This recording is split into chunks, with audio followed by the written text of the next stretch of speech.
Xuanzang, who was born in 600 CE in Kaifeng, China, had become one of the most renowned and influential men in Asia history by the time of his death in 664 at Jet Flower Palace Monastery near Chang'an. Storybox Audio. By the early 7th century, Chinese Buddhist literature had become a vast sea of translation of original Chinese works, representing and supporting many opposing theories and positions, all of which were perfectly Buddhist. Chinese Buddhism in the 6th century could, with some justification, be seen as a battleground between competing versions of Yogacara Buddhism. Details of doctrine, both fine and fundamental, were in perpetual dispute.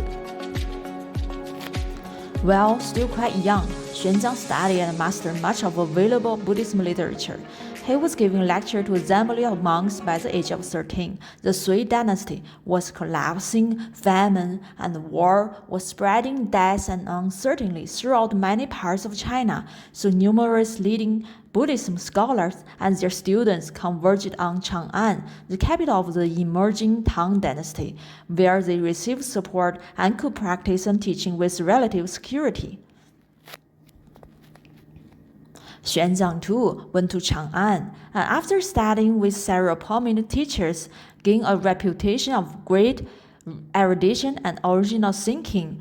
He came to the conclusion that the many disputes and interpretational conflicts permeating Chinese Buddhism were the result of unavailability of crucial texts in Chinese translation. In particular, he saw that a complete version of Yogacara Bhumi Sutra, an encyclopedic description of the stage of Yogacara path to Buddhahood written by Ashoka, could resolve all the conflicts. In the 16th century, an Indian missionary named Paramahansa, who is another major translation, had made a partial translation of it. Xuanzang resolved to procure the full text in India and introduce back to China.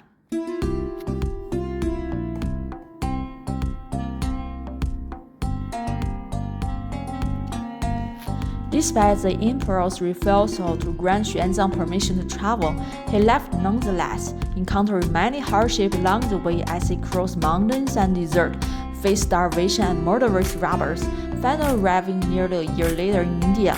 Once there, he realized that the disparity between India and Chinese Buddhism involved much more than the missing chapter of one text.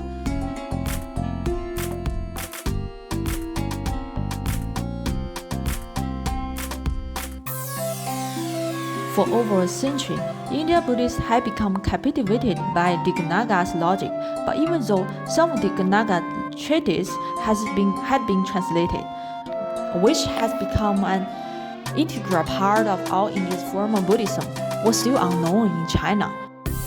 Many of the pivotal notions in Chinese Buddhism and their canonical texts were completely unknown in India.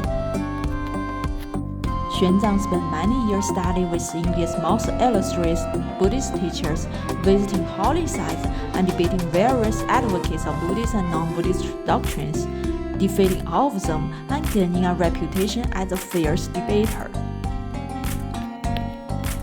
After that, Xuanzang returned in 645 with over 600 Sanskrit texts.